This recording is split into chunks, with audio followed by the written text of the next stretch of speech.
So Omar, Yes. Islam's Paul, what does he do? One day, the hadith says that he passes by a woman and she was wearing a hijab, and the hijab was covering her hair. Okay. Okay? And then he hits her. No, why? She's covering for He us, hits her yeah. because she's covered. That's insane.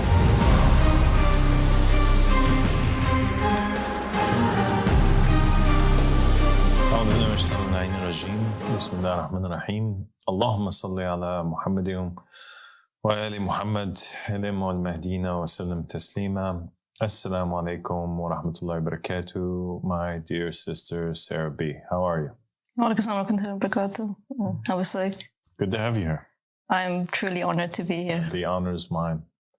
So Sarah, today we want to talk about the head covering, the hijab, and what is its origin and whether or not the head covering is obligatory in religion. But before we get to there, I just want to say that it is extremely unfortunate that conversations that have to do with topics pertaining to religion are seemingly largely forbidden in the minds of most followers of religions, especially the religion of Islam. And it's almost like everybody thinks, all the Muslims think that the form of Islam that is present today is the final form. It is the correct form. It's blasphemous to question it, or to even consider it to be wrong. And if somebody did question an aspect of the religion or wanted to entertain a discussion about it, you would think that people that have the truth with them would be able to do more than just curse or make fun of or draw conclusions that have no basis in reality, like the person that is posing the topic is an agent or an enemy of Islam. You would think that people that have the truth would be able to combat falsehood with the truth that they have. So they shouldn't be worried about anything. They should actually be concerned about saving the souls of the individuals that are speaking and the people that are having these discussions or having these questions. But instead of gaining fruitful discussions out of the topics, it's so sad. So many times we see that the people, they disregard the entire topic, disregard all of the points, all of the evidence, and they just want to curse. They want to, mock, and they want to basically slander. That is so true, Father. Because that's all you see right now, don't you? Yes. Everything that comes out from what you say, the only thing that you get come back instead of evidence or anything to disprove you, all they're saying is things like, you're a kafir, you're a dajjal, you're this or that, and that's it. That's and it's not even really just about me, Sarah. It's about anybody. Everything. Everybody. Everybody that brings up a topic or a question that has to do, or a discussion that has to do with Islam that's outside of the mainstream view, they consider him to be a heretic, and they're like, just waiting to start making death threats against him or to issue a fatwa against her or whatever it is that they have in mind that they want to do. And it is unfortunate because it goes against what the Prophet Muhammad had taught us and told us to do. The Prophet Muhammad and his family, they always told us to question our religion and to understand it. Even if we were called disbelievers, even if we were called crazy, a person has nothing that should be more important to him than to reach the truth when it comes to their religion. And how else can a person reach the truth? How can a Jew, in the view of a Christian, how could a Jew find Jesus Christ if he didn't question his own faith? Exactly. Right? How can Exactly. a Christian, in the view of a Muslim, reach the truth of Muhammad, accepting Muhammad, unless he questions his own narrative, right? So it's like they encourage questioning a narrative, only to the point where it leads to where they're at. Their comfort zone. But they don't want to question after that. A Shia is so happy in encouraging Sunnis to question their narratives so that they can, realize that there is a conspiracy in Islam and that Imam Ali and the Ahl Bayt were oppressed. But then they don't want to question the narrative after that. It's pathetic, to be honest with you. Truly, absolutely correct. And we have narrations from the Ahl Bayt, from the Imams, that have clearly stated that when the Mehdi comes, one, nothing will remain of Islam except for its name. Nothing would remain of the Quran except for its writing. The mosques themselves would be empty of guidance. So if we believe these words, we have to assume that, the mosque and the people that are preaching in the mosque, it's not the place to go. Exactly. The majority, you shouldn't listen to them. Because they're going to lead most of mankind astray. And that's why the hadith says that when the Mehdi comes, he does what the Prophet of Allah sallallahu alaihi wasallam does. When the Prophet appeared in the time of the Jahiliyyah, the ignorance, he destroys all that which came before him and establishes Islam anew. Which means what? Which means that the state of the Muslims in the time of the Mehdi, it's the same as they were in the time of Rasulullah, in a state of ignorance. They have no religion, and just like the Prophet had to bring Islam to life again and tell people about the religion, the Mehdi has to do the same thing. Except the Mehdi faces a harsher time, because the Prophet, during his time, they're just worshiping sticks and stones. But in the time of the Mehdi, everybody is using religion as an argument against him. Nonetheless, none of this stuff should stop us, and we're going to continue moving forward, and being a shining light in the darkness for all those who really wish to seek the truth. Yes, Father. So today's topic has to do with the head covering. Let's get into it. It's a heavy topic. It is a heavy topic. Head covering is a symbol of Islam now. Anytime you see a woman that's wearing a head veil, you think to yourself, Muslim. Yes. Right? Yeah. And most of the schools of thought within Islam consider that the headscarf is absolutely obligatory. It's a commandment that you can't break. And that it is in the Quran, and anybody who breaks it is a non-believer really, and is going to end up going to hellfire. This is the opinion of most of the scholars. Some people, they consider, God's more merciful, but in general it is like something which is fard. It's a farida. You have to do it.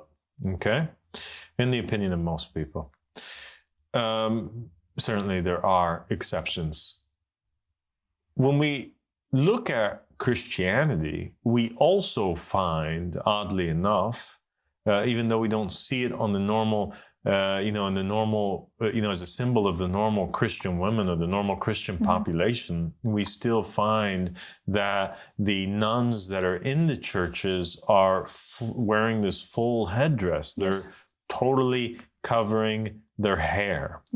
And you find in a lot of the paintings and imagery, film, you find women that are Christian, early saints, early Christians that were wearing this headdress. Yes. And many of the images that are associated with Mary, Mother of Christ, and almost all of them, you'll always find her wearing like some sort of headdress.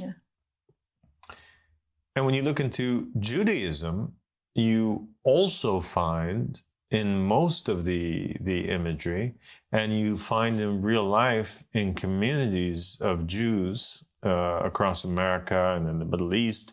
Not all Jews, but you'll find some Orthodox Jews, practicing Jews, their women are always wearing a headdress or a head veil.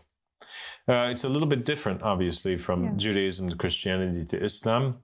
In the Islam, there's three forms of like a headdress that they have. They have the hijab, right? And the hijab is pretty much like it's a head cover. Can you put it on for the viewers here so that they can, slightly show them what it would look like? So the hijab is more for like the hair. Basically. Yes. So they say, because hair is the woman's beauty, so they would like cover it all the way. Exactly. So it would like something like this. Exactly. But without any of the hair showing. Amazing. And then the second form is the khimar. Ah, yes. And the khimar, so it would basically be like a hijab, and it's covering, all the way, the face. Yeah. But the hijab, it's not short like a normal. I think it goes all the way. It goes all the way down here to like the waist. Yeah. It will cover. It will extend. So it fully covers. The only thing that's showing is the full face, and the khimar extends all the way down to the belly or the waist region. Okay. And then you have the third form of a headdress in Islam, and that is the niqab, and that's what's on the screen right now. If we can pull it up for the viewers, they can see there it is. It's and they have different types of niqab. Some of them they have holes there where you can see the women's eyes, and sometimes you don't have holes like this. You have a bunch of little pinholes. It's like a netting. Yeah, it's like a netting where they can see out of it, but nobody can see in it. Yeah. And in Christianity, their headdress is something that's in between the hijab and in between the khimar, depending on if they're a nun or if they're in early Christian or what it is that they're doing exactly. And we also have in Judaism these images right here, which are going to be displayed by our producer, that shows the headdress in Judaism.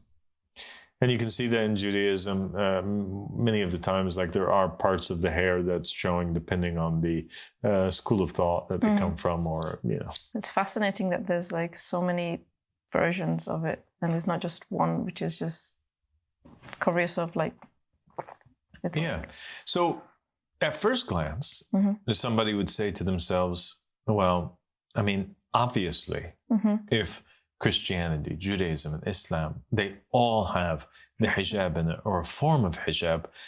Obviously, this is from God. And obviously, each one of them, inherited this from their prophet or their messenger, because this was a divine commandment that was given to Muhammad, it was given to Jesus, it was given to Moses. Right? And that's why these people are doing this. So it seems like a strong proof.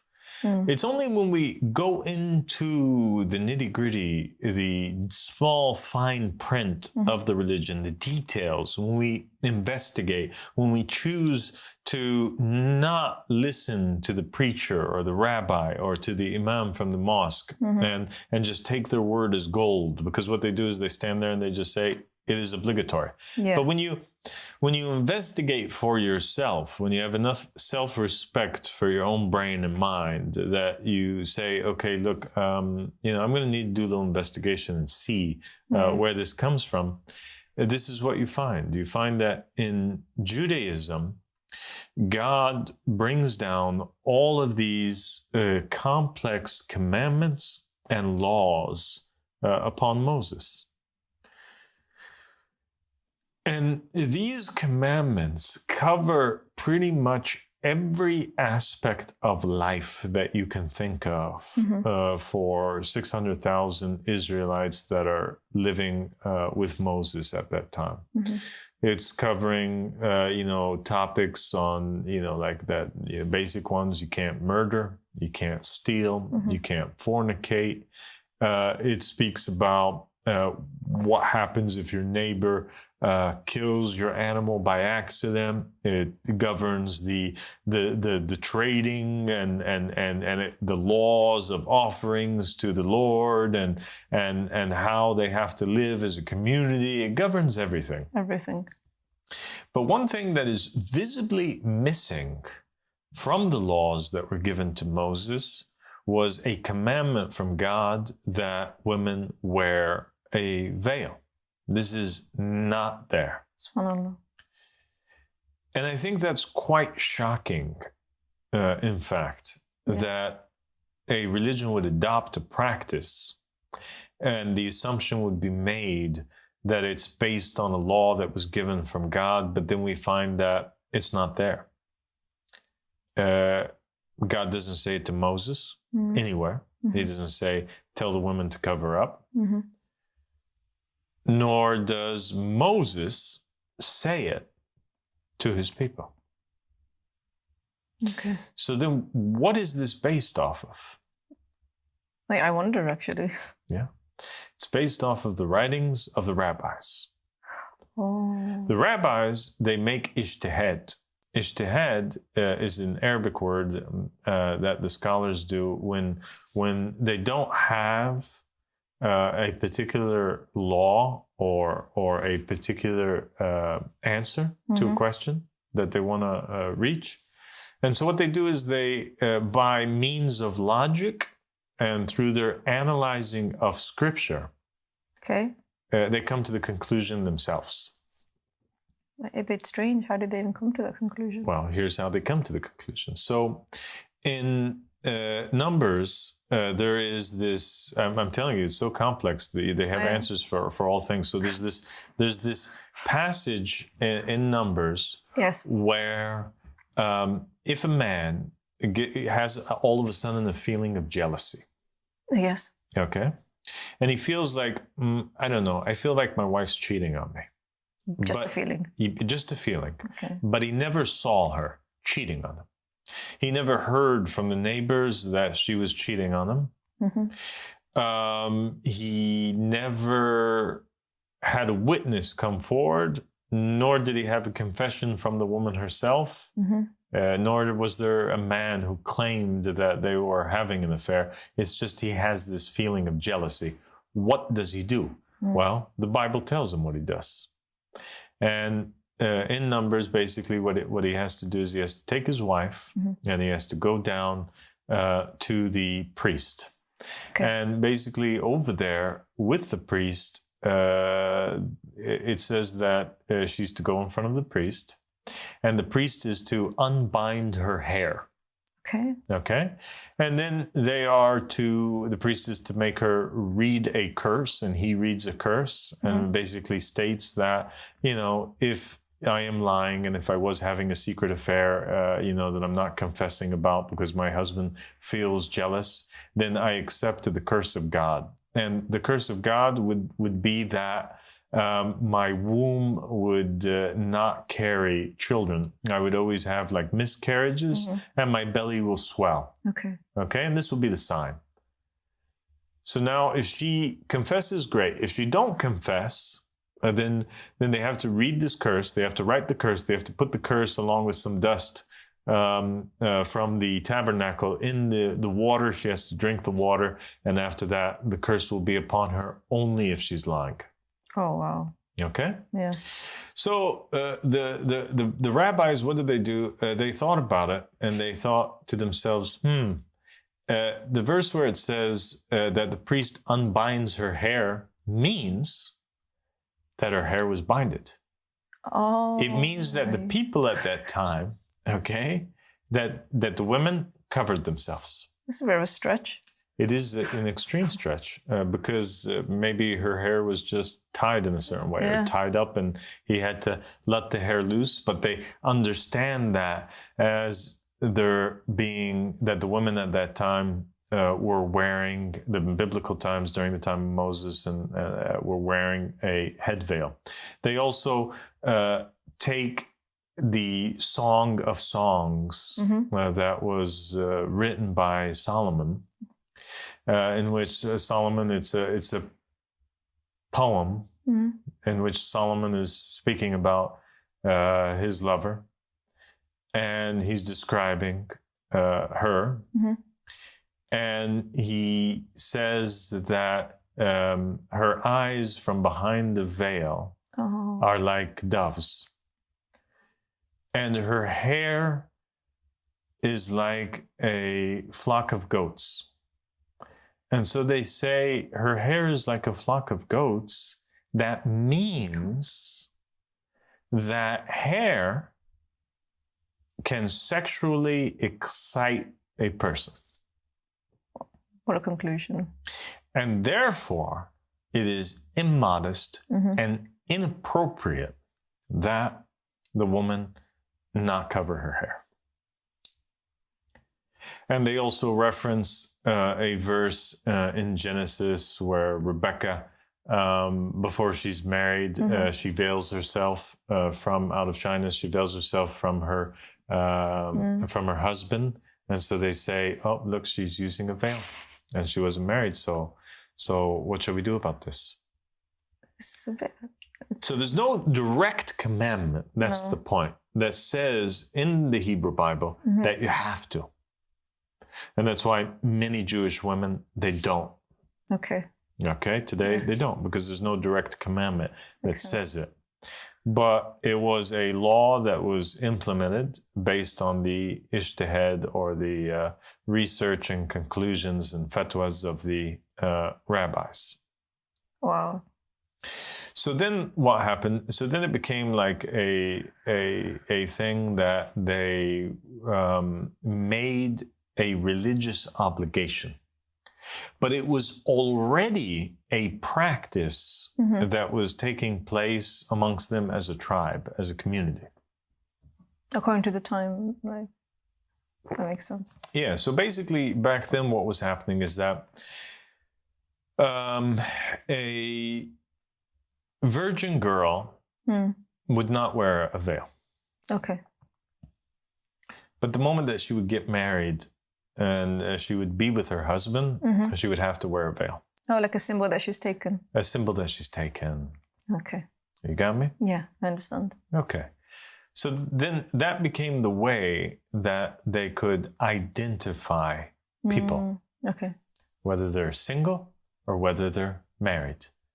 A single woman that you could potentially marry, you can look at her and see her hair. Okay. A woman that's married, she's off the market. You can't see her anymore, so she has to, it's only her husband. That makes sense. It's like a ring, though. People exactly. It's like a ring. Yeah. Now, that is in regards to the hijab. Niqab. Yeah. Okay, the niqab, which is on the screen right now. Yes. That also existed in Judaism. Oh. Didn't know that. Yes, it did. Okay. In the story of Tamar and Judah, basically what took place was that Judah, so he's one of the sons of Jacob, and he has a son. This is after Joseph, they oust him, and he's in Egypt. Judah has a son, and he marries her to a woman named Tamar. Shortly after they're married, his son dies. But it was Jewish law and practice, basically. It was the law that if a husband died and the wife was left as a widow, the brother, if there was a brother, to that man, he had to marry the woman and he had to raise from her children. Okay? And the children would carry on the name and the legacy of the brother. Do you understand? Yes, Father. So Tamar ends up getting married. Judah marries her, then to the brother of the husband that passed away. But he doesn't like her. And he doesn't want to be with her. And he feels like he's forced. And so basically the Bible says that he ends up spilling his seed, outside of the woman so that he doesn't impregnate her. And this infuriates God God sees it as an act of rebellion. Like he's trying to deceive God and rebel against the commandment. And this was a serious thing.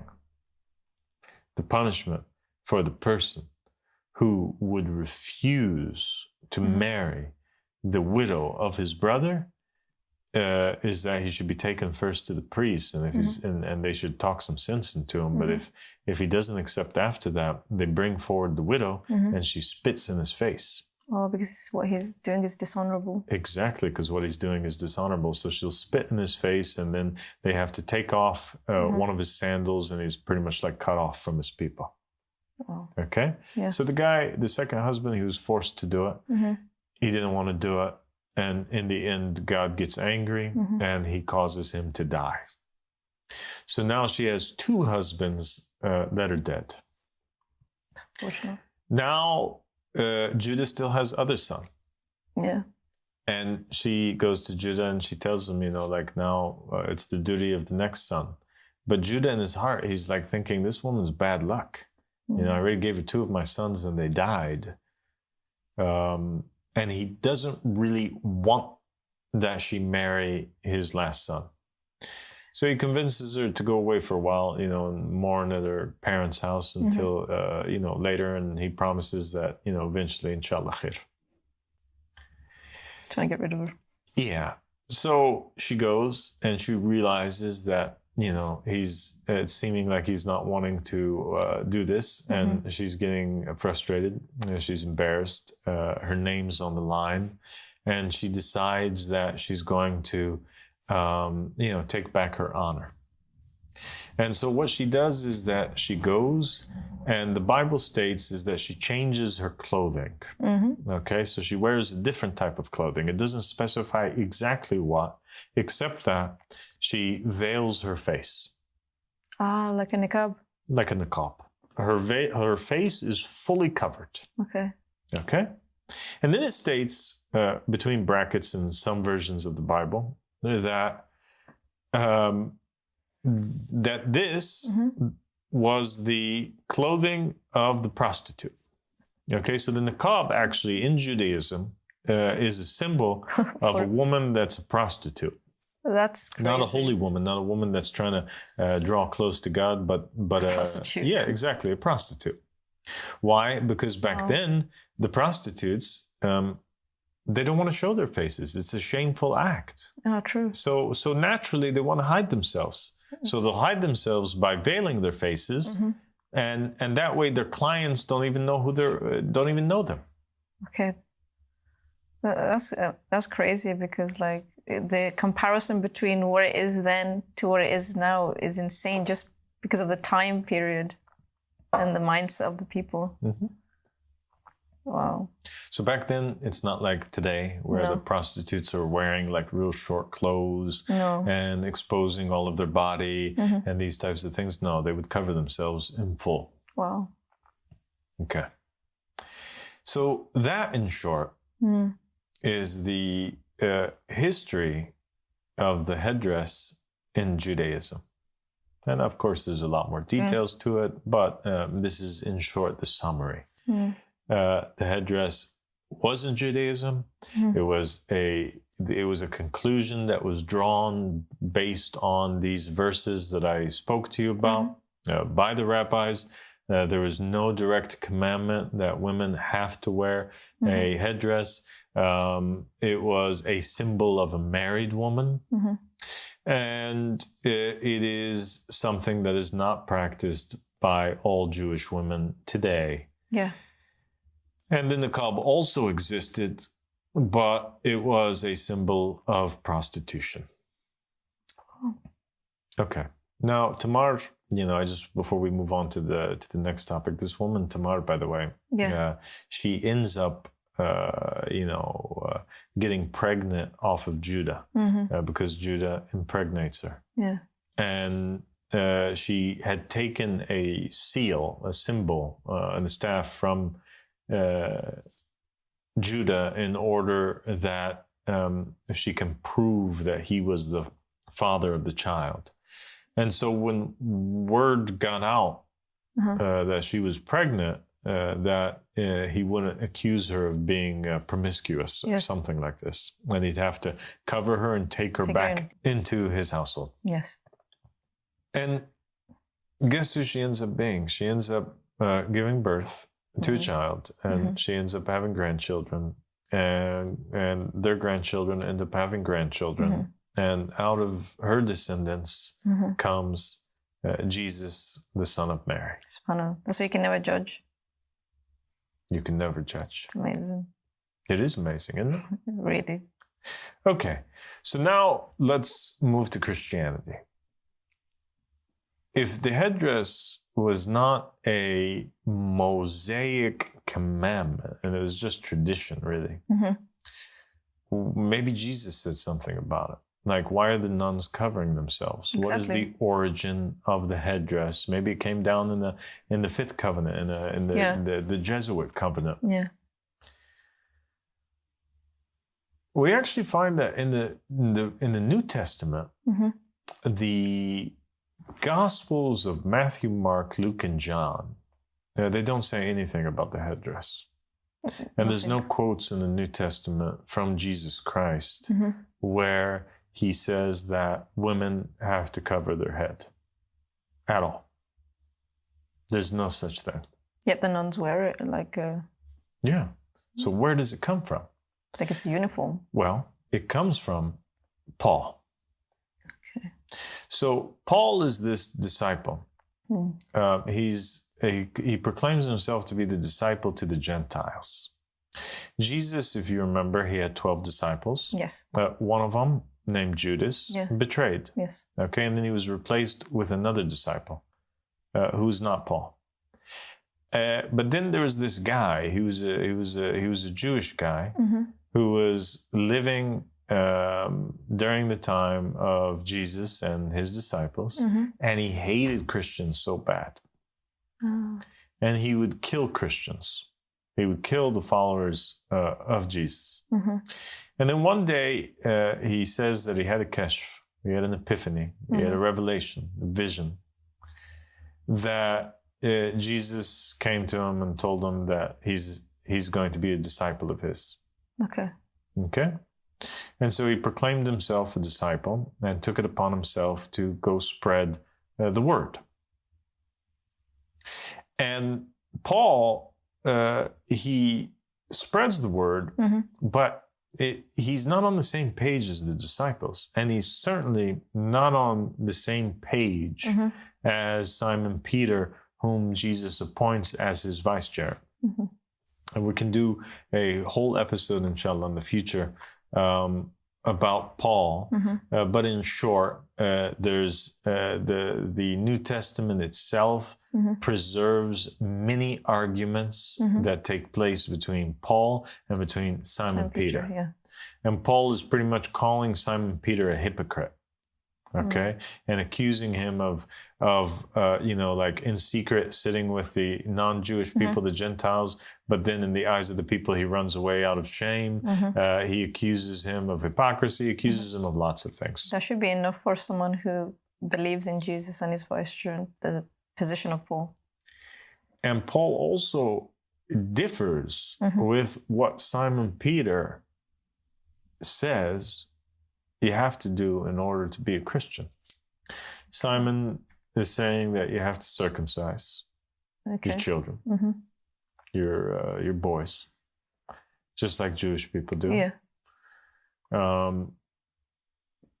Paul's saying no. Paul is responsible, actually, for most of the conversions to Christianity that take place in Europe, and he's also responsible for the version of Christianity which exists today. He encourages in his version of Christianity to comply with the rulers of the world. Okay. He also teaches that it's not so much important to obey the laws of God, that it's more important to just believe in this idea that Jesus was God and that he was crucified for the sins of the people. And if you do that, then that's enough pretty much. It's true. That is the Christianity of today. But yet, Paul implemented some laws of his own. And one of them, which he speaks about on more than one occasion, is that women have to cover their hair. And he is insisting on it so much, they're saying if she don't, then she should shave her head bald. It's like, where does it draw the conclusion from? Well, the conclusion is, Paul's saying what? He's saying that all Christian men now, they should never wear a hat. That wearing a hat is offensive because now nothing is above them except for God. So God is above men. Men, okay. But women have above them men. Okay. And so they have to have the headdress over their hair. Oh, subhanAllah. So this hierarchy. Well, remember, in Judaism, and Paul was a Jew, the headdress was a symbol of what? It was a symbol of that this woman is now married. She belongs to this man. Oh, that makes sense. The man is her shepherd now. He has, you know, it's like he captured her. It's the net in which he proclaims ownership over the woman. Okay. So Paul is saying that all women are underneath men, and so they have to wear this headdress, and he's extremely adamant about it. Without quoting Jesus, without quoting scripture, it's just him speaking from his own self. He just took his old tradition and just implemented and made a law from it. Exactly. That's insane. And that is the origin of the hijab in Christianity. An invention by Paul, who never met Jesus, who was fighting with the vicegerent of Jesus and accusing him of hypocrisy. So unfortunate. And who was killing the followers of Jesus and had lots of their blood on his hands. It's unfortunate. Propagating the Jewish tradition that also does not have an origin from God. Okay, now we come to Islam. What is the origin of this idea that hijab is obligatory in Islam? People, they always reference in Islam, unlike Judaism and Christianity, they reference verses which they consider to be clear verses, in which God, through the Prophet in the Quran, is commanding women to wear the hijab. Yeah. And the verse states, and the women should strike their khimar over their jiyub. Jiyub. Jiyub means pockets. Interesting. Sometimes you'll find this verse translated as like that they strike it over their bosoms, their chest. But in reality, the word, it means like pockets. If you look it up in the dictionary, it will quote that verse from the Quran and it will say pockets. And you know, or that which is in the pocket. That's interesting. Yeah. And you find out what does it mean? Yeah. And they say that it means that your outfit, your shirt. Because yeah, your clothing. You have pockets in your clothing. Yeah. You have an opening here where your head comes out, and you have openings where your hands come out. Okay. And you have an opening where, you know, the rest of your body, your legs or whatever, will come out. And so everything that is in your pocket, your clothing, your body right here, you should strike the khimar over, the veil over. Oh, just like a... Yeah, so they say it's the same thing. You're striking it over your chest, you're striking it over your body parts that are within the pockets, because these are pockets, right? Okay, yeah. Like these are pockets. Yeah. Oh, I had no idea.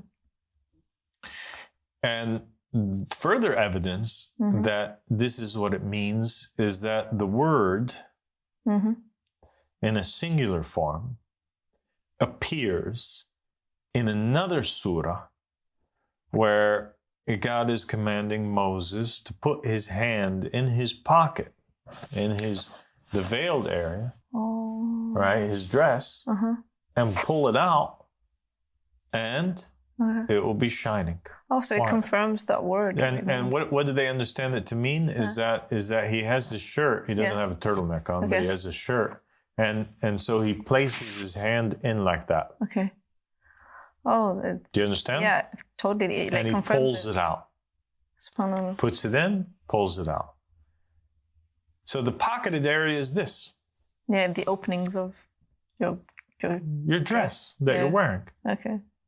So if a man could put his hand within his pocket like that, then perhaps the women at the time, they could also do that. So part of their chest is showing through their dress. Yeah. So the verse is saying, pull the veil over it. Pull the khimar over it and cover it. SubhanAllah. Okay?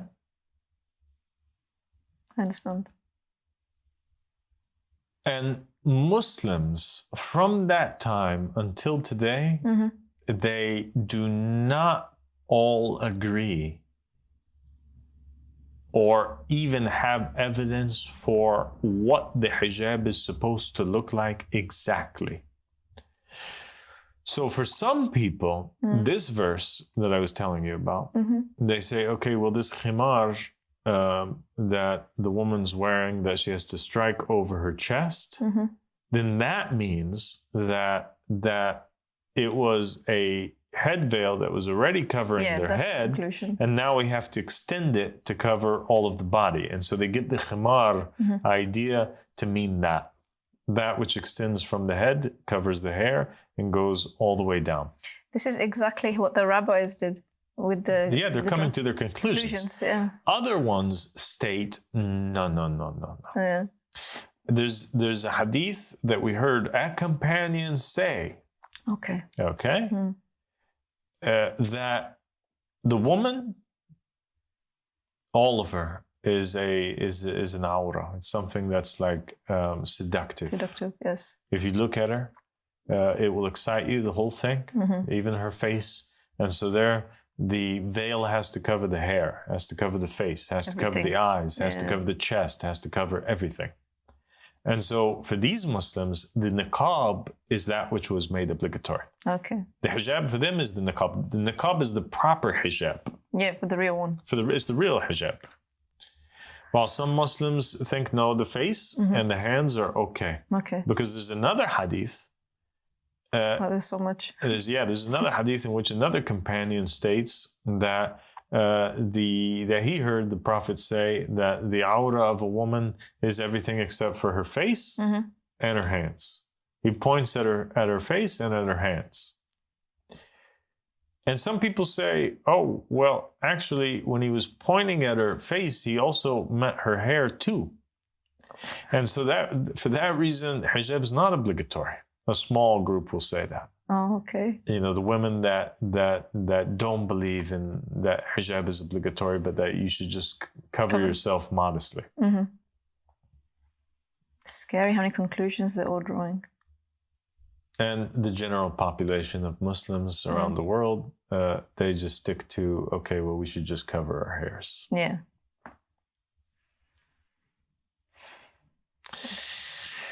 The reasoning that they give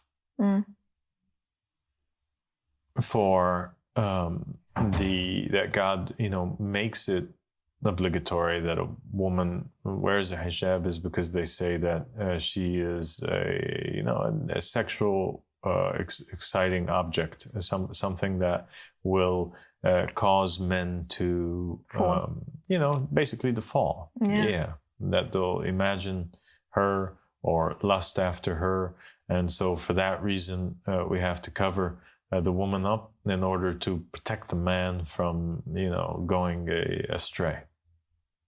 It's sad because it's meant to be a thing that the time period was using to protect the woman. And now it's become a symbol of just, not a protection anymore, just a means to... Well, some scholars will say that, like some scholars will say that, like, the reason for the hijab is also to protect the woman. Yeah.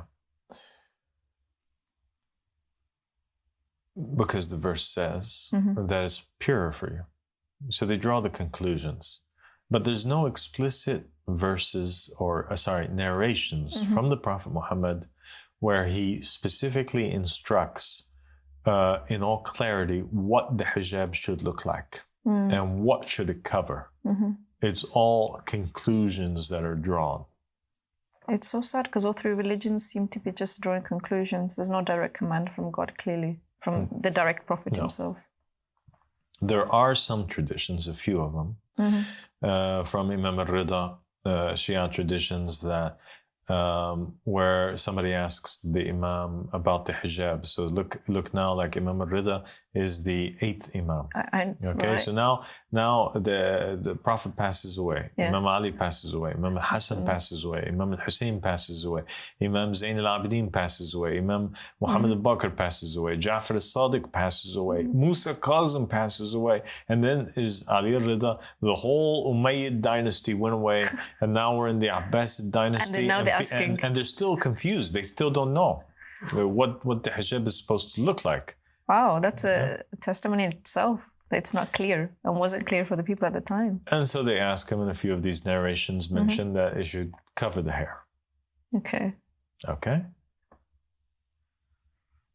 And yet, we find that there is a little bit of a contradiction that's taking place in the Muslim Ummah during that time period. Oh, what is that? I was like, oh, it's crazy, Sarah.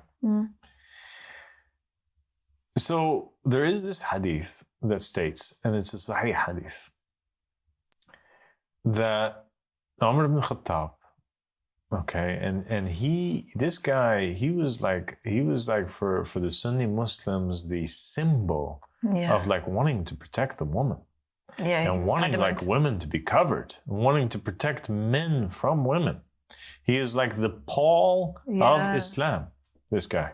Very clear. And this guy added lots of things to Islam. We should also do a whole episode about him, about how he changed the adhan and he added in there as-salatu khayrun min an-nawm, and he took out things, added things to the religion of Islam. So Umar, Islam's Paul, what does he do? One day, the hadith says that he passes by a woman and she was wearing a hijab, and the hijab was covering her hair. Okay. And then he hits her. No, why? She's covering for He hits her because she's covered. That's insane. He hits her because she's covered. Absolutely. He hits her because she's covered. Because he asks her, are you a free woman? And she says no. And he says, the hijab's only for the free woman. Hijab is only for the... And he hits her so that she unveils herself because she was a slave girl. Because of the society. Yeah. So just like in Judaism, where you have the virgin, she would not wear hijab. No. And in society over there, the married woman would wear the hijab. Over here, it was forbidden in society that the woman who was a slave should wear the hijab. Oh, because it's a symbol of a because the awra, that which is deemed lustful or seductive for people, that which should be covered for a slave girl, is different than for a free girl. Okay? For a slave girl, it's only from her belly to her knees. Yeah.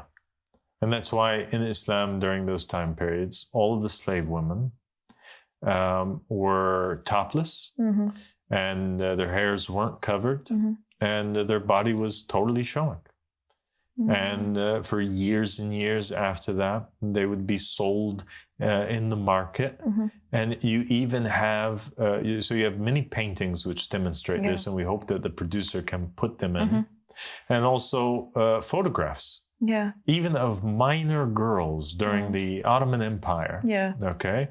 And we don't want to put any photographs of minors in this episode because of the fact that they were minors, and that's but they're available online, and either you can put perhaps blurred pictures of women from the Ottoman Empire that were serving these princes, their masters, and they were forced to walk around in the palace completely naked.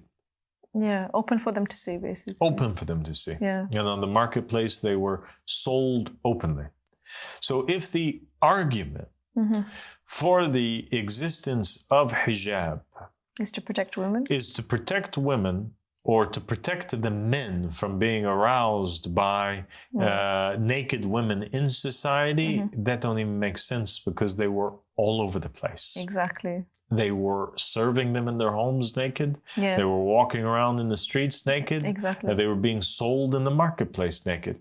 So it has nothing to do with morality in society. Clearly not. Absolutely not.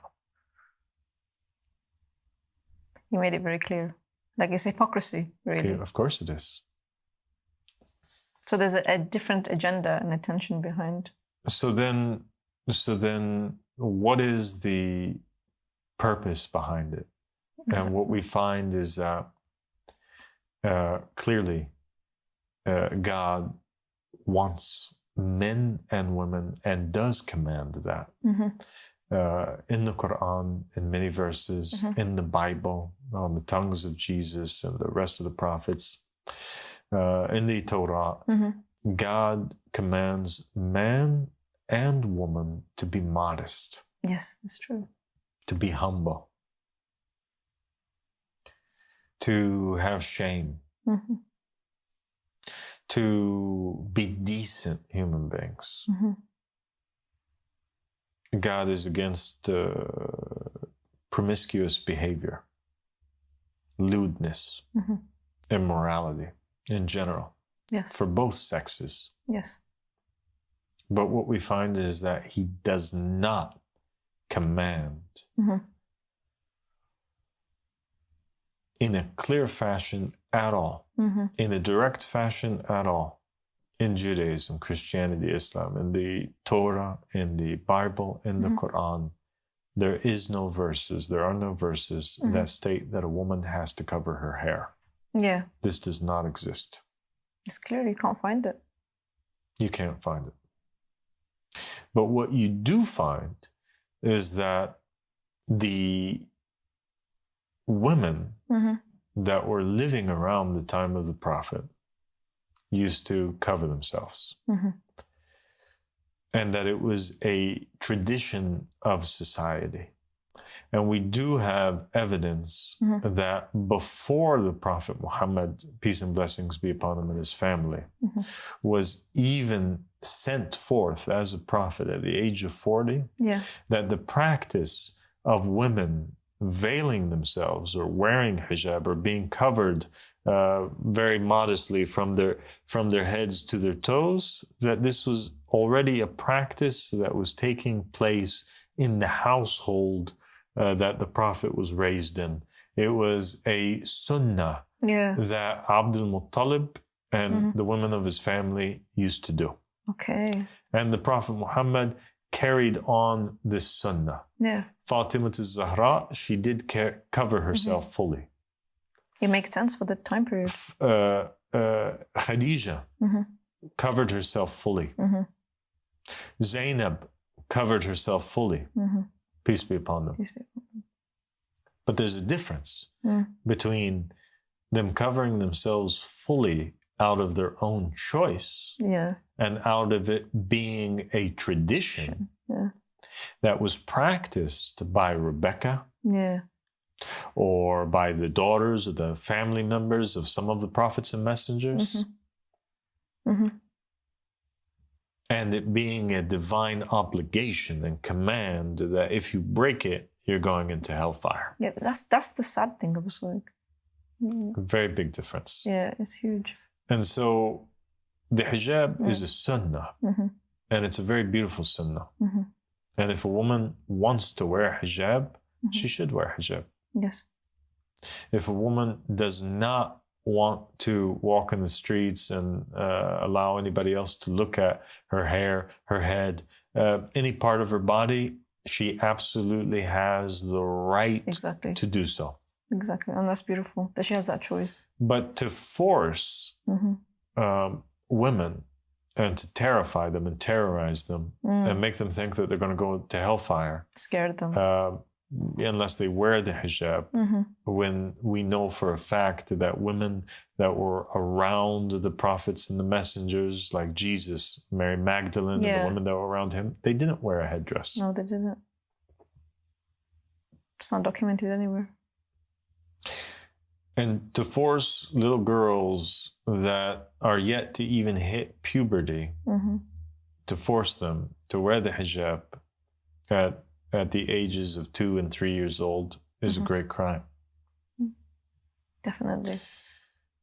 To make it obligatory upon them when it has no basis in scripture, except that it was a practice that the Jewish people did, and then a practice that Paul did, and Omar and the people that were with him, they enforced it,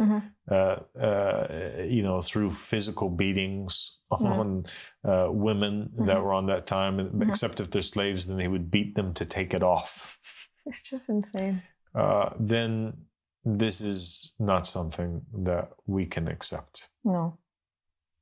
And so we'll stop at that point. I think we've left the viewers with a lot to kind of contemplate over and think about. And Imam Ahmad al-Hassan, he said that the hijab was a sunnah of Abdul Muttalib. It was a sunnah of some of the prophets. Yes. But it was never, ever, ever part of a divine jurisprudence that was given to mankind from Adam's time all the way down. No, it's so clear. I was like, I just wish people could see that they're just following the past nations, the wrongdoings past nations have done. Just how the rabbis have drawn that conclusion and did what they did with it, then to Paul and then to Omar. And I just wish people could see that connection. And you made it very clear, Father. And I just hope that people who can hear this. So thank you so much. I was like, thank you so much for joining me. It was an honor. It's an honor to have you here. God bless you, and thank you so much for being here. And inshallah, we have many more episodes in the future that we'll do together. Yes, Father. God bless you. Thank you. Assalamu alaikum.